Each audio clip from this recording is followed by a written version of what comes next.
Para este programa contamos con uno de nuestros invitados históricos que lleva pues, participando así periódicamente en nuestros programas, pues yo creo que desde 2016 o así, Agustín Ochotorena.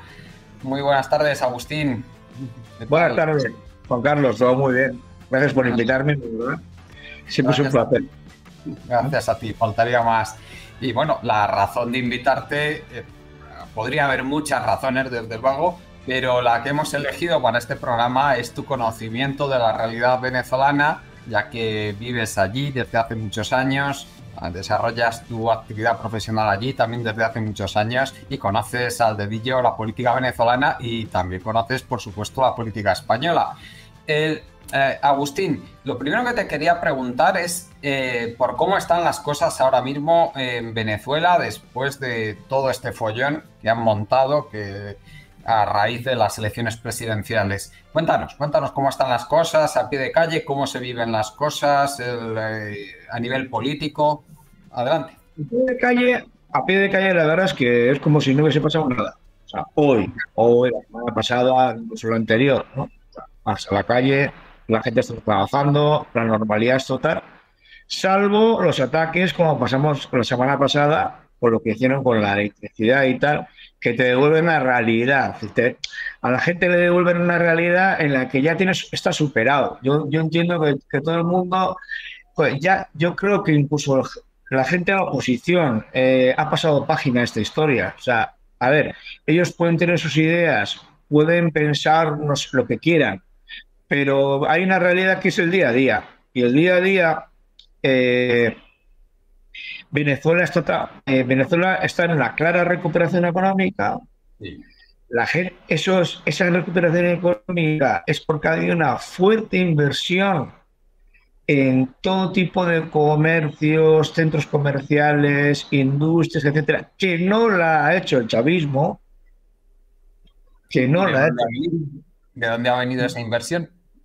Esa inversión ha venido fundamentalmente de venezolanos, de los propios venezolanos. O sea, Venezuela ha sido un país exportador de capital desde hace dos años o más, desde la colonia. O sea, realmente aquí en Venezuela, yo lo explico más de una vez, nunca cambió esa lógica, ¿no? En Venezuela se hacía mucho dinero y se sacaba fuera. Se sacaba fuera constantemente. O sea, antes, primero con la colonia, el oro, tal, tal, tal. Después vino el tema de la República y siguió sucediendo lo mismo con el tema del cacao. O sea, el dinero de aquí se sacaba fuera, a España, a otros países, después con el petróleo, a Estados Unidos, con lo cual realmente Venezuela es un país económicamente colonial, en la medida en la que todo el mundo, es más, aquí la banca y el conocimiento de la banca de cualquier persona, ya no lo de cualquier empresa, es muy superior a lo que en el País Vasco estamos acostumbrados. Yo siempre he dicho que el director del banco de una empresa en San Sebastián conoce a su director de la Cucha o de la Caja Laboral o del Banco de Bilbao y punto. Entonces, y aquí, sin embargo, está la banca de segundo piso. O sea, hay un montón de banca internacional aquí de segundo piso que no tiene oficinas, que se dedica efectivamente a extraer el dinero. Bien, la cuestión es de que desde hace 3 4 años ese dinero ha empezado a regresar a Venezuela por diversos factores. Unos por el gobierno, que por una serie de leyes de inversiones, etcétera, unas protecciones a las inversiones, y otro la propia realidad de unas personas que salieron del país a Madrid, salieron del país a Nueva York, fueron de aquí con mucha plata. Estoy hablando de la gente que tiene dinero. Se fueron con mucho dinero, han visto que en muchos sitios les han confiscado el dinero con la excusa de que son de Venezuela. O sea, el ataque a la economía del país no solamente ha recaído a la gente afín al gobierno o al propio gobierno, sino que mucha gente se vio que no era del gobierno, que era de oposición, se vio con sus cuentas bloqueadas en Nueva York. Había muchos bancos norteamericanos y españoles también a la hora de que esa cuenta era un venezolano o era un dinero venezolano, empezaban a pedir legitimación de capitales, empezaban a pedir un montón de cosas que son difíciles de cumplir en Venezuela, primero por la naturaleza de que es un dinero que sale del país de manera furtiva, y segundo, que ante la posición del país que tienen los mercados de capitales, no hay transacciones de Venezuela al exterior, con lo cual es dinero que está en paraísos fiscales, etcétera. Bien, todo eso propició una reacción en la que mucha gente se dio cuenta que Venezuela seguía siendo el país donde habían hecho ese dinero. O sea, en España, en Estados Unidos, en Europa, el venezolano históricamente se gastaba el dinero, pero no lo producía. Y empezaron a mirar a Venezuela de otra manera. Empezaron a mirar de otra manera, ahí se empezó a recuperar, la gente empezó a poner negocios, le empezaron a ir muy bien. Y eso ha sido un efecto de llamada. Eso es un efecto de llamada. La gente empezó, aquí hubo un chip en el venezolano, hubo un cambio en lo que es la manera que miraban la economía. La gente empezó a producir muchísimos emprendimientos, la gente empezó a producir con lo que tenía. Ha habido una vuelta al campo importante, no tanto físicamente, sino que el campo empezó a producir, claro, para suplir los problemas que había de la falta de poder importar lo que se importaba antes, etcétera. En definitiva, se generó un movimiento económico que el venezolano empezó a volver a invertir en el país, y por primera vez en la historia ha habido un retorno de capitales. En definitiva, se están abriendo todas las semanas centros comerciales, supermercados, hoteles. La economía está en máximos. Yo llevo aquí 20 años.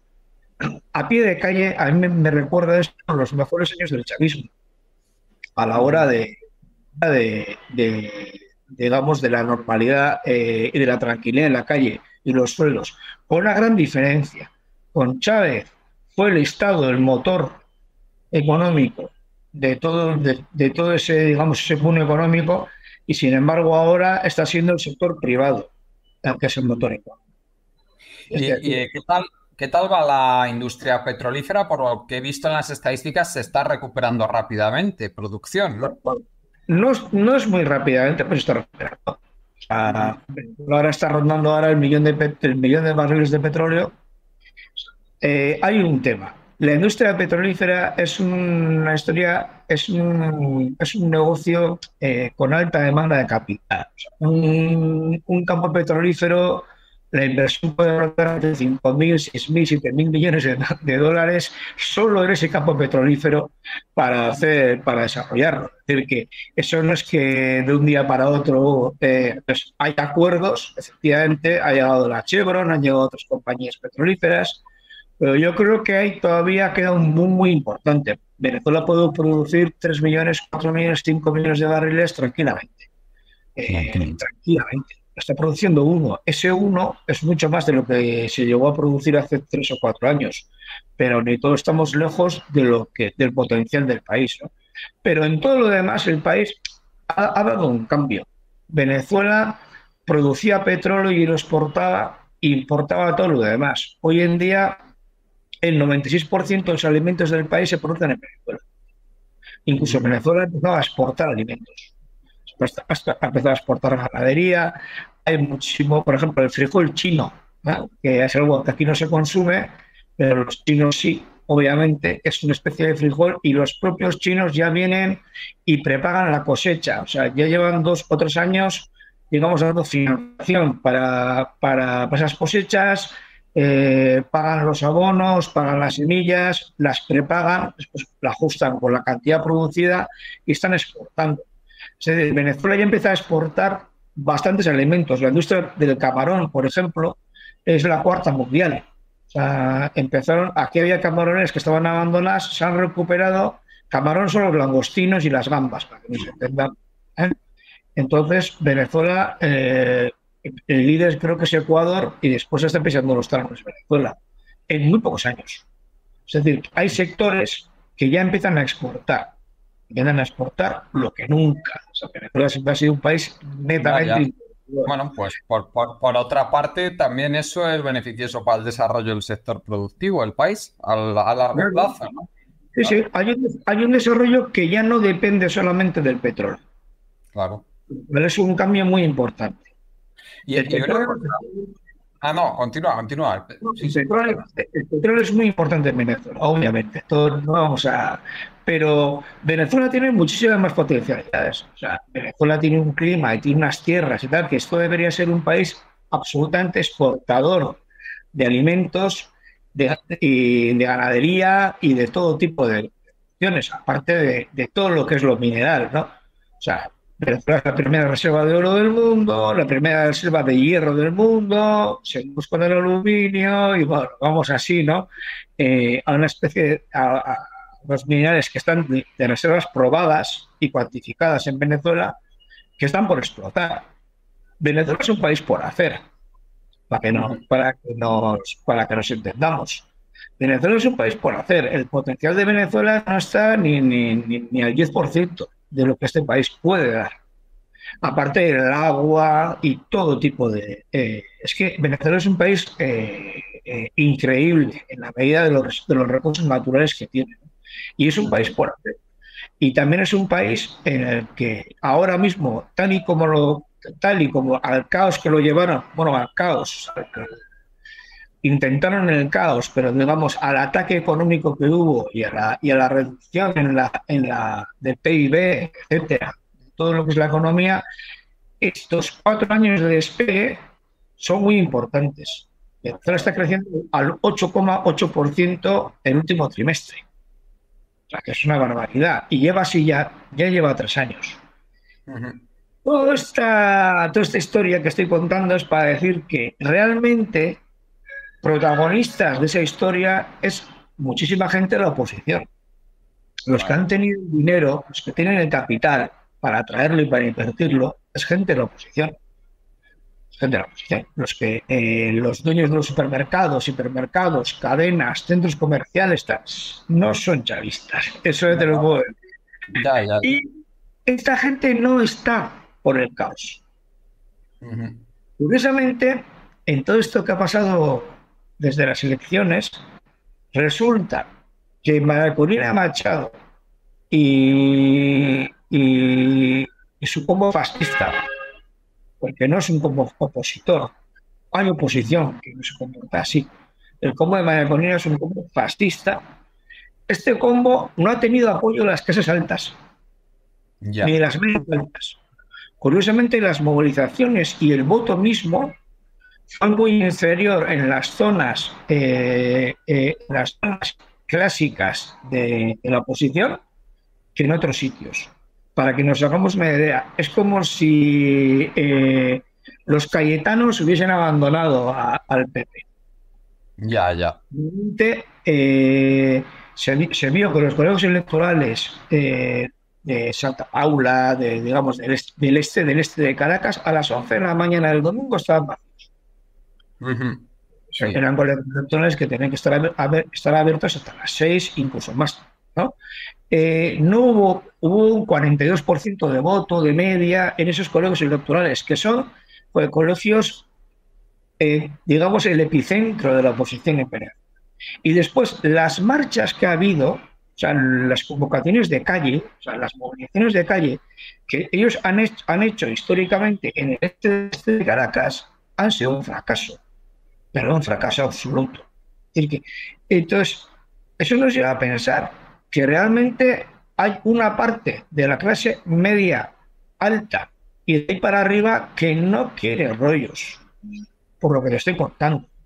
Ujú. Quien ha invertido 1 millón, 2 millones, 3 millones de dólares en un negocio y de ahí para arriba, o 500.000 en una tienda o lo que sea, no está y que le va muy bien. Realmente la economía está yendo los últimos años muy bien. O sea, está lleno, los centros comerciales están funcionando muy bien, los negocios están funcionando muy bien.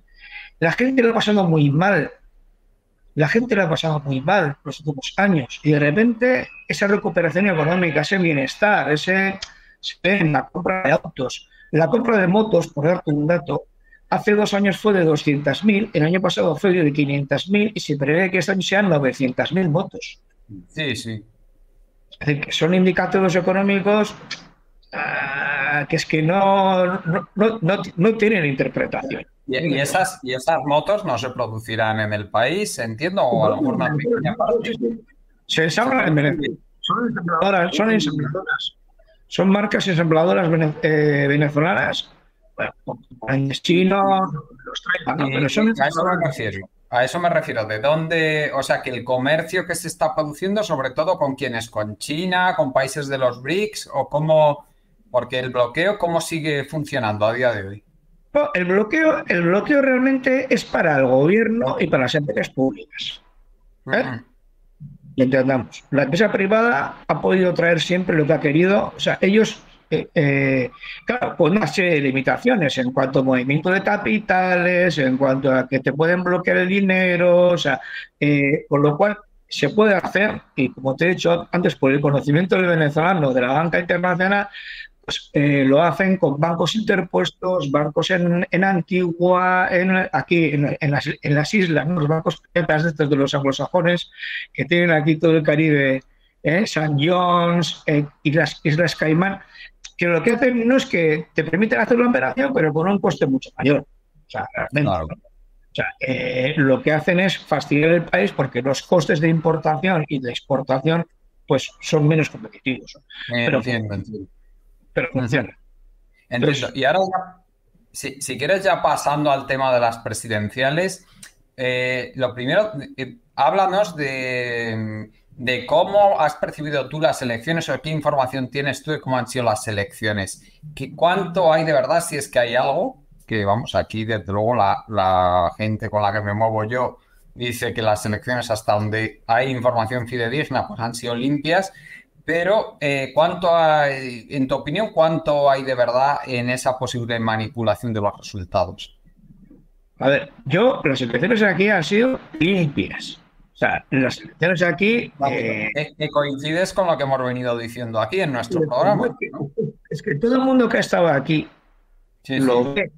Aquí hubo 1000. O sea, no hubo ni 2, ni 3, ni 10, ni 100. Hubo 1000 veedores internacionales. De ellos, yo estuve con 2 parlamentarios de Podemos. Me acuerdo que fuimos a cenar. De las 4, 2 de las 4 que quedan estuvieron aquí, gente de Izquierda Unida, gente de Bildu, pero de muchísimos partidos, asociaciones de España, vino un montón de gente. El País Vasco, joder, éramos casi un autobús. O sea, te quiero decir que ha habido cantidad de gente que se invitó, porque ya se preveía lo que iban a hacer, por lo cual, sí, y han sido testigos de las elecciones. De hecho, los veedores vascos sacaron un comunicado, bueno, otros, ¿no? Pero los veedores vascos sacaron un comunicado en el que ellos decían que las elecciones, efectivamente, lo que han visto fueron los colegios electorales, fueron la noche electoral, coincidía plenamente con el rato del gobierno. Aquí, pero es que claro, ponerte a desmentir o a afirmar algo que es obvio es como hay que elevar un poquito la mirada, ¿no? ¿Qué elección en Latinoamérica en la que haya ganado un gobierno progresista no ha sido fechada de fraude? Ninguna. Incluso la última, que fue la más aplastante, la de México. Todavía hoy siguen diciendo, y cualquiera puede entrar en redes y verá, hay un movimiento en México diciendo que manipularon el centro de cómputo y que en realidad el 30% de los votos era para Claudia Sheinbaum y el 60% de los votos se invirtieron. No, los votos que le dieron a Xochitl Gálvez se los apuntaron No, a y aquí en Claudia. aquí en España, Agustín, con el voto por correo. Tuvimos que soportar una campaña que daba vergüenza ajena, diciendo que el voto por correo era todo mentira, que estaba todo Pero, manipulado aquí en España. Sí, sí, a favor de Sánchez, claro. están diciendo, no, presentaron las actas. En España no se presentan las actas. Claro. Es que nosotros damos por supuesto un montón de cosas porque la gente tiene un desconocimiento grande. Ayer, aquí, a las 4 de la mañana, no sé ahora, aquí a las 4 de la mañana, estaban dando los resultados de las elecciones en Sajonia, en Alemania. Y se daban en base a un resultado de una encuesta boca de boca. Sí, sí. No hubo resultados oficiales. Todavía, no sé si ahora han aparecido, pero desde luego aquí, 7 u 8 horas más tarde de cerrarse los colegios electorales en Alemania, la gente y las valoraciones políticas que hacía y los resultados que daban en El País, Euskal Televista y un mundo que lo estuve siguiendo, lo daban con resultados de una encuesta a boca de urna en el que se daba, mientras que aquí a las 12 de la noche ya empezaban a decir que las elecciones eran manipuladas porque no se habían dado los resultados oficiales. Claro. O sea, cuando se habían cerrado los colegios a las 8 o 9 de la noche, porque aquí hasta que si hay cola, pero cada país es como es. Y en Venezuela los colegios se cierran a las 6, pero la gente va a votar a última hora. Entonces, si hay colegios que hay con colas, el colegio se cierra hasta que se acabe la cola. Es decir, que pues, varios colegios siempre se demora. Los resultados aquí se suelen dar sobre las 11 de la noche, 10 de la noche. Como a las 12 de la noche no se habían dado los resultados, porque ellos ya sabían por qué. Habían atacado la página. Las páginas y las redes de transmisión. Y ellos ya tenían perfectamente planteado, con ayuda de un rector del CNE, elegido por la oposición, cuál era el argumento. Es decir, se retrasa, no querían que ese día se diesen los resultados. Ellos sacaron unos resultados de la manga con una página y tal, y con una, etcétera, publicando unos resultados que además se iban contradiciendo cada hora que pasaba. Primero dijeron que tenían el 100% de las actas, después que tenían el 40%, después que tenían el 70%, después volvieron. O sea, pero lo importante es decir que ellos salieron diciendo que habían ganado, porque tenían las pruebas. Y el gobierno no las podía publicar.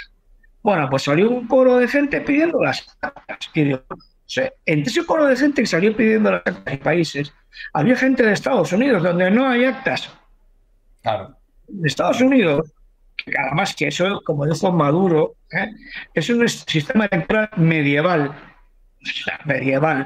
en el que cada uno de los estados organiza la elección como le da la perra gana, por decirlo así de una manera clara, o sea, etcétera. Así que podemos entrar estado por estado de Estados Unidos cómo funcionan, y es una verdadera vergüenza, porque lo hacen para que la gente no vote. La gente, o sea, especialmente la gente pobre, ¿eh? O sea, eso todos lo sabemos en la historia de Estados Unidos.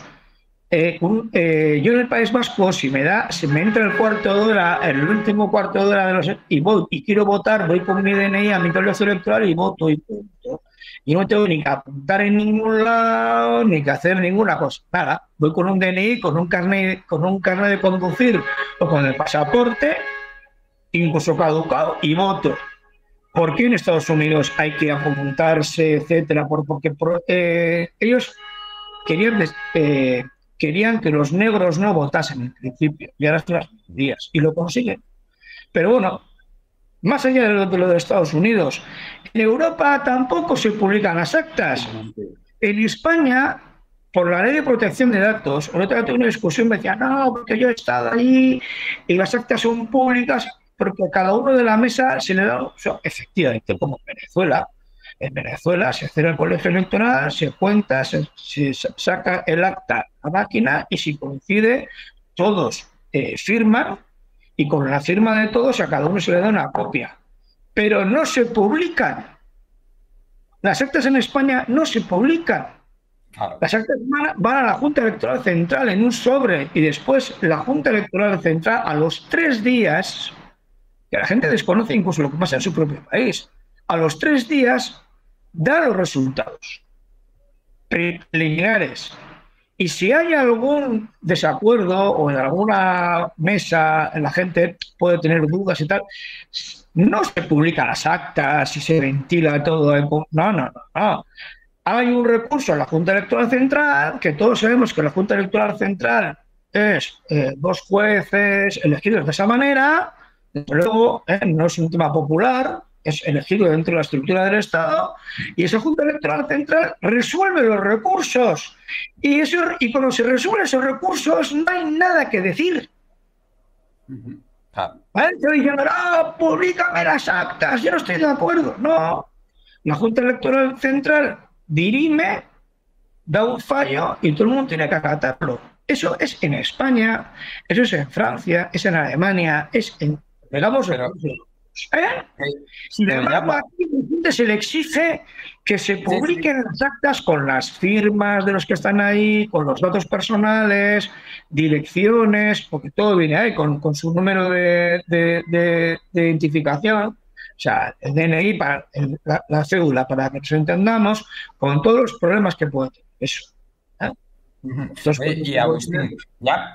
Agustín, estando completamente de acuerdo contigo, que coincide, que me alegro un montón que coincide todo lo que nos estás contando con lo que hemos defendido desde las elecciones de finales de julio aquí en nuestro programa, y me alegro que una persona tan conocedora como tú corrobore todo lo que hemos estado diciendo aquí, que me alegra muchísimo. Y a mí lo que me gustaría también es pedirte tu opinión de, viendo que no hay ningún indicio real, tangible, de que haya habido ninguna manipulación, sino todo lo contrario, que a todas luces las elecciones han sido limpias y que esto, por supuestísimo que lo saben los gobiernos extranjeros, por supuesto que lo saben los grandes medios de comunicación.